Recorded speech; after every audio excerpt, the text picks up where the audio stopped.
You're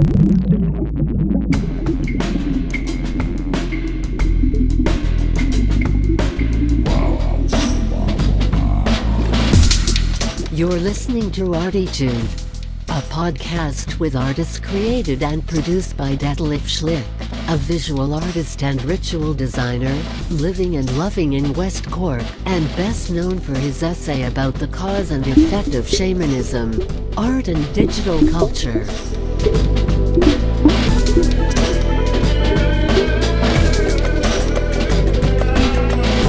Working in the field of performance, photography, painting, sound, installations, and film, he will dive and discover with us and a weekly creative guest into the unknown and exciting deep ocean of the creative mind. This is Detlef Schlich, and today we dive into the deep and unknown ocean, the exciting unknown ocean of the creative mind, together with Julia Haw. I'm so excited to have her here because I consider her as a very critical contemporary artist who still uses the medium of painting and still finds a way to express this critical mind through these paintings. So, hi Julia. Hello, good morning, good afternoon. Good morning Good evening. and good evening. So we just we learned in the last episode that we now are contacted in Michigan, in a village in Michigan, and yes, we started last week to learn a little bit about Julia's growing up as a daughter of a farmer and a teacher, which was very interesting. So and finished it actually already like this, and I would like in this episode to continue with that. So yeah, hi Julia, great to have you in ArTEEtude. And I forgot in the last episode to tell, now you're as well, because you're here in ArTEEtude, in the hall of the ArTEEtude as well, with the mug. So every podcast guest is like the in the Hall of Fame, in the Hall of ArTEEtude. So welcome. I like that. yeah. That's We got cool, the incense burning, we got the good vibrations flowing, and the sun is coming down, baby. Yeah. So it's 12 o'clock or something like this on to your place, and it's 1 o'clock. Oh almost. yeah, this fall weather, it's fall here. It is gorgeous. Yeah. Is it good? That's Absolutely. good. So Julia, she grew up like I mentioned already on the countryside, and she started early with her painting together with her sister, didn't you? Mm-hmm. In your house, and so probably it was 3 years or 4 years, no? And we discussed in the last episode a little bit the phenomenon about how it is as an introverted extroverted, or as well probably the difficulties of overwhelming oversaturations from influences. I mean, I think as an artist, I think on one side, what a lot of artists have in common is that we're probably somehow so sensitive that we're quickly oversaturated as well. Oh yeah, absolutely. And I mean, you're gonna have your class exercises, which is great. I mean, that's I think, and I mentioned already, so I have to exercise more as well. Sure. Get on it, Dad. If I would live in a city, I mean, what I gonna do is, a friend of mine, she actually, the plan was to swim twice a week in the ocean. Nice. Even in the wintertime. I hope we can manage that. I mean, that was the last time I was. It's already 2 weeks ago, you know, and so now it's getting colder. But if you continue with that, you get used to it, you know. Yeah, you're gonna go the Iceman, Wim Hof.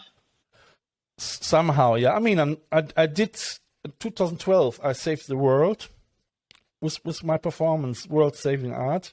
Oh yeah. And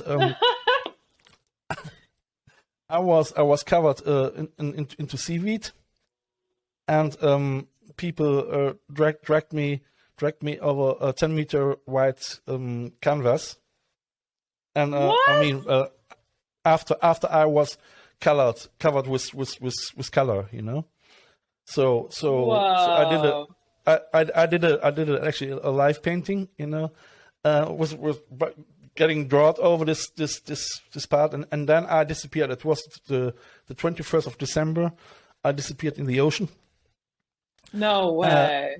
Yeah. I mean, the idea behind that was because it was the 21st of December 2012, and it was the day where the Maya calendar. A lot of people said, this is the end of the world, and you know, and I told them, you know what, so don't worry, so I will save it, you know. Oh, I love that. Oh my God. And what better way than to cover yourself in seaweed and paint? Yeah, and, I mean, you know. Yeah, and it's online as well. I mean, it was part of my studying as well. Oh yeah, And, I need to see that. Yeah, I mean, the idea behind that was I use seaweed as well because it's the unexpected evolution, you know. So you don't see it, and then all of a sudden it appears, you know. So I thought if I could create a ritual somehow where this positive energy, because we're 20-30 people were there, you know, and they all supported this performance, you know. And the background idea was actually to do this performance in order to have this positive energy and then bring it back into the circle, you know. So when I disappear in the ocean, you know, because this will come into rain and fall back on the earth. You know? Yeah, but were you wearing a wetsuit? How do you survive the cold? No. I mean, I had just for I didn't want to shock my audience, so I had a bath trouser on. No, actually, so I had I had a wetsuit on in the first performance 2012. I had a wetsuit on 2013 because so I did it again in 2013, but in 2014 not. 2014 I just had, I think, a bath trouser, or I was naked. I don't know anymore, because it was eventually.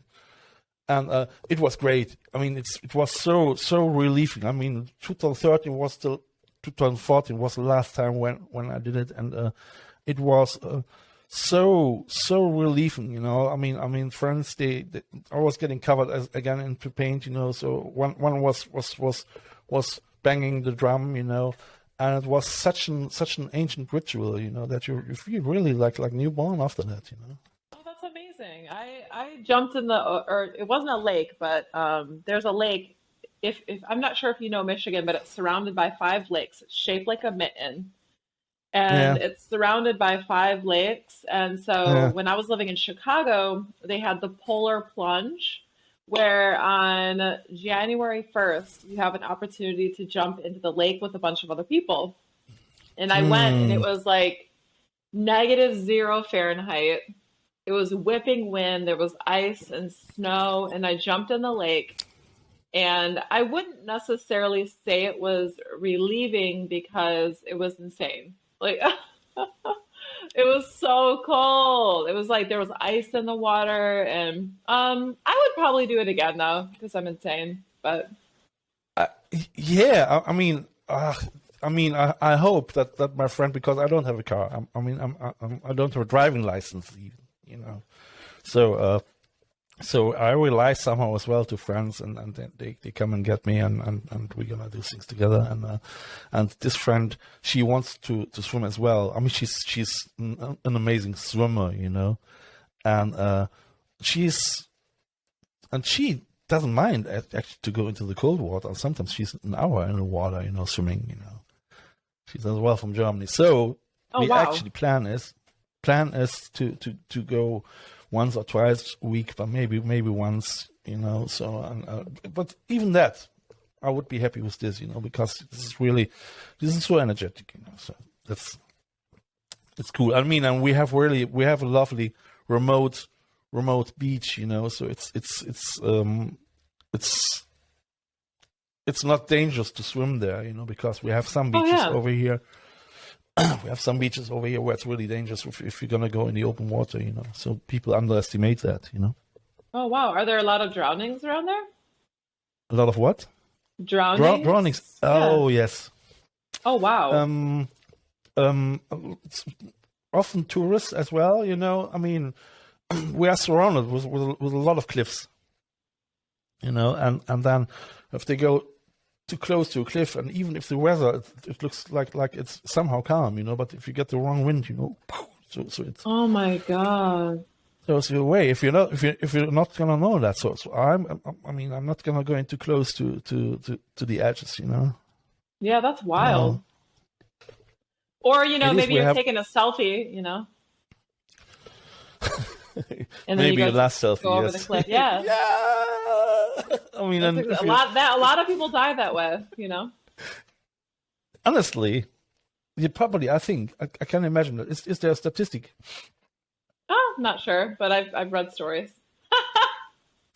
Not laughing about it. I just think it's insane, you know. No. I'm just imagining if how it is if you're gonna do your last selfie in the flight, you know, and if you're still able then to post something, you know, before you. Oh my God. Say goodbye. I mean, for as a script writer, that's things like this probably already get used. I mean. An airplane crash, you know, you see that when people then speak with their parents the last time and say I love you, and then. Oh my God, that's so creepy. No, come on. back to the nice things. Yeah. So you because Julia had a very very calm upcoming growing up, you know. It's really like in a tale somehow. So how, like she described it in the last podcast. Yeah, so then I guess kind of moving forward from that, because I think it might be interesting to tell this story. I went to college in Kalamazoo, and then I was actually going to move to New York. That was always my end goal. And I had a mentor at the time. He was this amazing poet, and he brought me to Chicago instead and introduced me to one of his good friends, Tony Fitzpatrick. All right. So you moved to New York. How old have you been there? No. I was living in Kalamazoo, and then my mentor brought me to Chicago. So I had never had an intention to move to Chicago.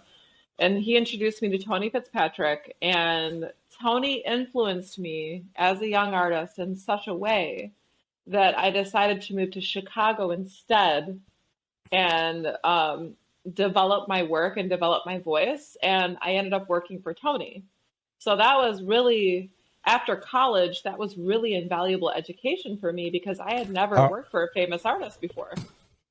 Okay. I mean, that's great. That's perfect, isn't it? I mean, yeah.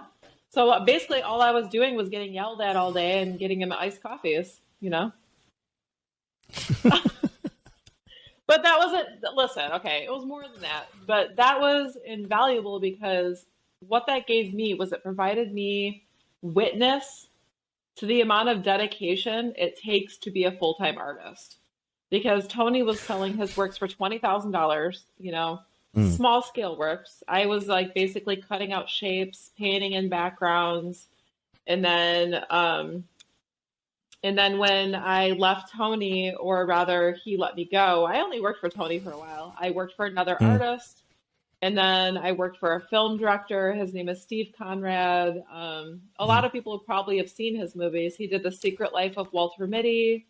He did I know The that. Weatherman. Yeah, The Weatherman with Nicolas Cage.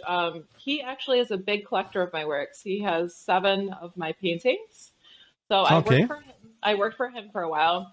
But I tell this story because I think the greatest education I had after college was working for, you know, true artists, people that were out there on the field, that were really like punching themselves in the gut and taking it every day on the chin and really like having the courage and guts to be an artist like through and through. And they don't really teach you that in college. They don't teach you No, how to be not at all. courageous, right? They don't teach you how many times you're going to fall and take it on the chin, how hard you're going to work, how often you're going to get rejected. I mean, No. I've been rejected way more than I've been accepted, So having that education, working for other artists, and then I also managed a multi-million-dollar art collection. So that was interesting. And then when I was 30 years old, I got fired from that job and cried the entire way back to my apartment in Chicago. But since then, I've been working for myself. So I lived in Chicago for 9 years. Yeah. And I'm glad that I moved to Chicago rather than going to New York right away, because it's kind of like, it was a buffer for me. It was a way for me to develop my voice and develop my work. And Chicago accepted me greatly. Like I had such a strong community there. I had solo museum shows, gallery shows. And I feel so grateful for the love and respect that Chicago showed me, and I don't know if I would have been as prepared. I probably, in theory, maybe in actuality, but who knows? That's not the path that I chose if I had moved to New York. But in the same sense, when it came time for me to move to New York, I felt a lot more prepared, simply because I'd had all of that community and, working for well-known artists and stuff like that in Chicago. Is there not an oversaturation of art in New York as well, somehow? There's what? An oversaturation of art in New York. Yeah. I had some. I could have gotten swallowed up, Even Cologne. Cologne is actually very much considered as an art city as well. And sometimes I got the feeling, everywhere where you look, you see just art, I mean, which is nice in one way, but it makes it not easier, isn't it? I mean, to find a new gap for yourself as an artist, Oh, absolutely. I mean, but if you swim with the sharks, baby, you know what I'm saying? Like this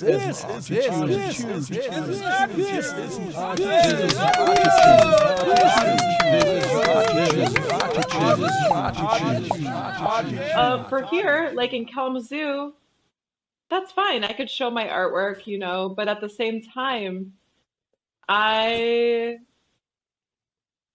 long in many senses for my work to be seen by thousands of people, and that's just not going to happen here, I mean, unfortunately, so I was, in younger years, as I used to live in Cologne, I never ever was, I mentioned that already, interested somehow to make money. I mean, it was even as I used to have my band, it was a punk rock band. We in the 80s, we didn't want to deal with major record labels, and that was somehow very, very rebellic, but somehow stupid as well, But it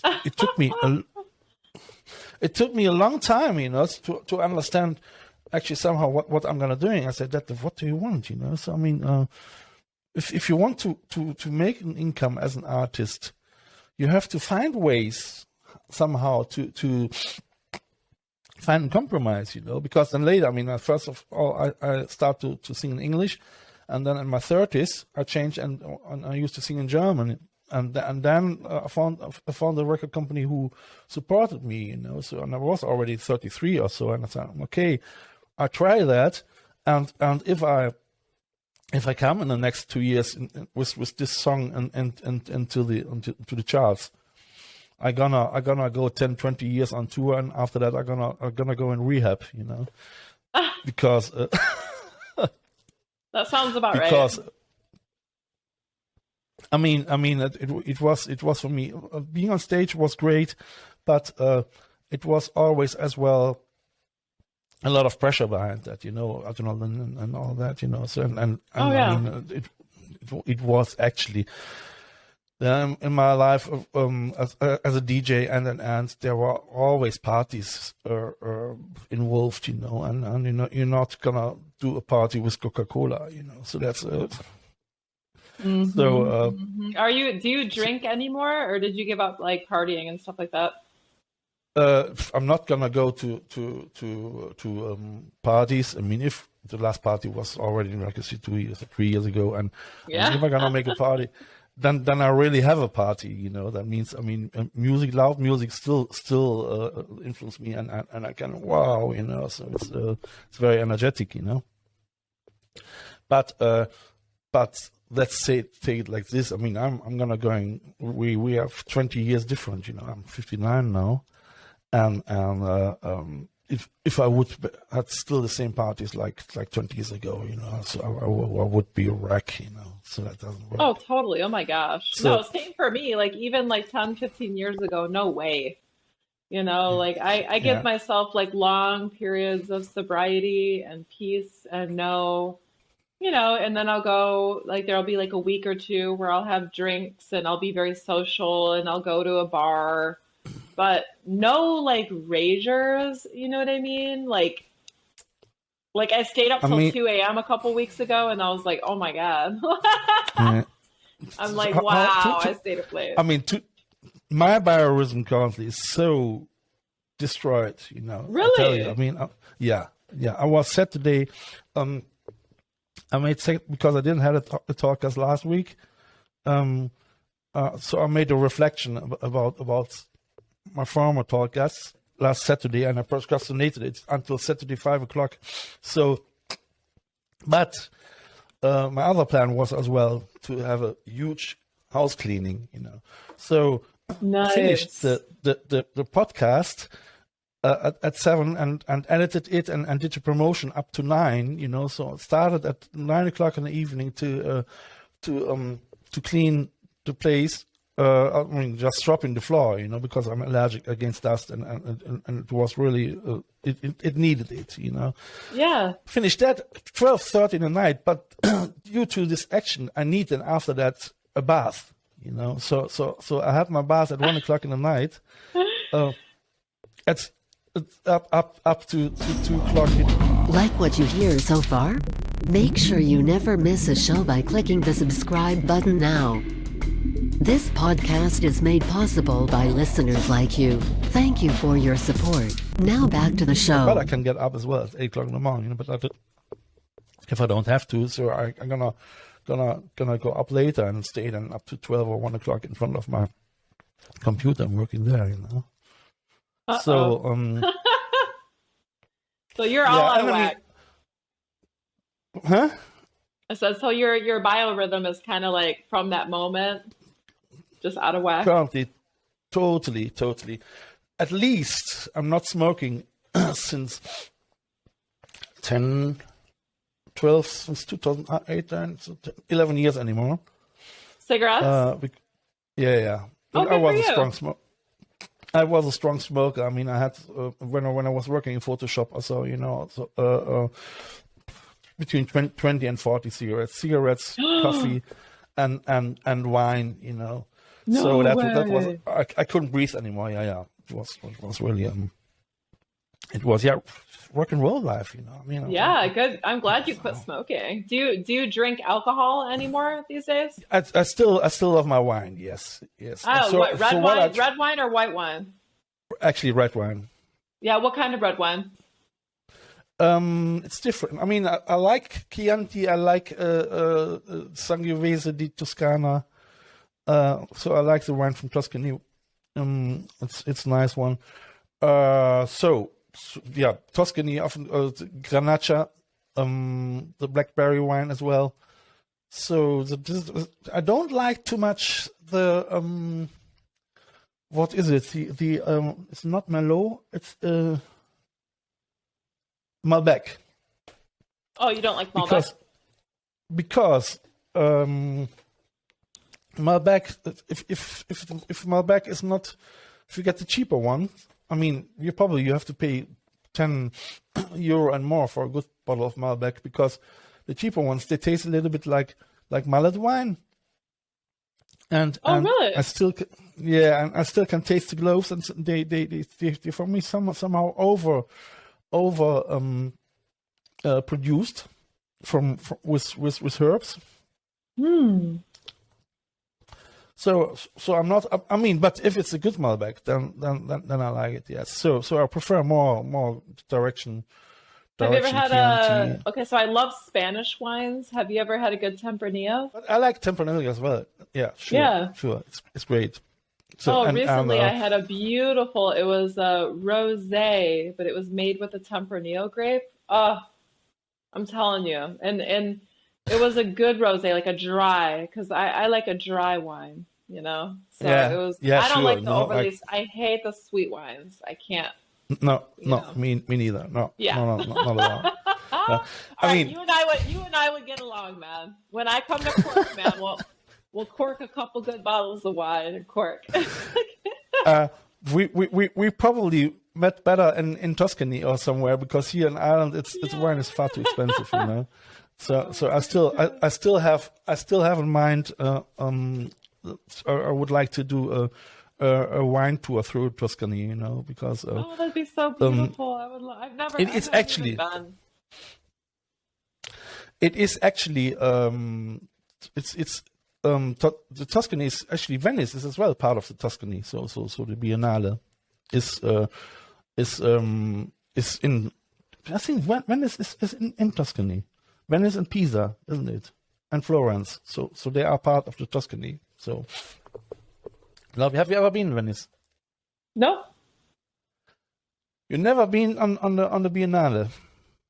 No. The I art know, Biennale. it's sad. I have so many. The problem, Det, is that I keep going back to Cambodia. I can't get away from Southeast Asia, man. Like I'm just like it's my homeland, but no, I'm just, you know. So I Yeah. moved to Southeast Asia last year, and of course shit hit the fan, you know, and then the pandemic, and so there's a deep sadness there. My heart, like half of my heart, lies in Cambodia, you know. So your heart is in Cambodia. That's quite interesting. So dear listeners, just as an information, so Julia she used to be in Cambodia. She rented a flat there, and that is 2 years ago actually. So just before COVID started, you moved over for a month or two. You've been there, no? Yeah, And so that you, was my 5th time returning to Cambodia. So overall, yeah. I would say I spent a year on and off, but last year my Yeah. partner and I officially moved there in January. So Yeah. we made the leap. We spent like a month getting our apartment together, and when I went to India in March, that's when COVID hit. So the whole country shut down. Right. I was going to yoga school, and I was evacuated by the Mormons. Wow, where do we start? You know? Yeah, I know. I mean, so the thing is, we are almost finished with the second part. I mean, time flies like mad. I know. So dear listeners, so now you got actually more informations about our habits and our not our habits than than anything. Our favorite grapes. Yeah. So I mean, first of all, I have to listen to this podcast again, you know. So and before I give that out to you, dear listeners. No, that's fine. I'm joking. It's great. Yeah. So I would say if you guys, if you want to know more about Julia, she's actually quite open character, and you will find a lot of herself as well on her YouTube channel, where she put a lot of effort into it to edit her adventures for the audience. Very nicely, very well done. I mean, you put really a lot of effort into your social media work somehow. So that's cool. So, dear guys, you can find that in my description. Then on top, so a little thing, ArTEEtude.com. That is the merchandising hell. And you can buy a mug like this here. Actually, this mug here, Julia, this is a caravan where I used to live in 2017. Oh, love it. That's so You see? cool. And Yeah. and that was really an odyssey, you know. These horses, they were my neighbors, and the cows, they came in the morning and scratching their back on my caravan, you know. I used to live there before I came over here to this place. I used to live there 3 months because I was working for video production, and I couldn't live in Kalamazoo anymore because it was so loud, you know. So I bought this caravan, and it was no water, no electric in it, so I had to take my shower in the ocean and all that, you know. It was. I really love it. I love it. Yeah. Next episode, we'll talk about van life, you know. And so guys, if every artwork what I produce, I mean, you find already a lot. This the soul of an artist in this ArTEEtude.com merchandising shop for a reasonable price, you know. So yeah, you're more than welcome to this. For instance, this is sheep in the rain. See. You know, and yeah, it's a part of my life. So that's that, ArTEEtude.com, or gonna go to Instagram at Detlef Schlich. You find me there as well, or Facebook, and Julia, you find her as well. She can you tell the audience, the listeners, your contacts? Sure. My Instagram is Julia_Haw. You can find it very easily. And then also my website is juliahaw.com.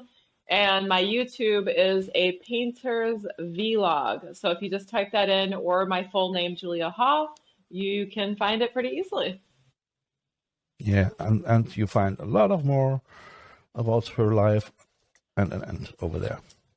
Julia, it was very nice. It was a great second part. Thank you very much for that. Thank you so much for having me, Dad. I would say, do you want to add anything else in this episode, or Stay wild, baby. yeah, but not too wild. All right, dear listeners. Yeah. Okay, I just can mention, so if you see the visual podcast, and this is next Sunday, so the visual podcast comes always one week later than the audio version. You can see here, that's my ArTEEtude t-shirt after six times washing, you know. So, but I still can wear it. So, guys, listeners, Julia, have a great day. Take care. Bye.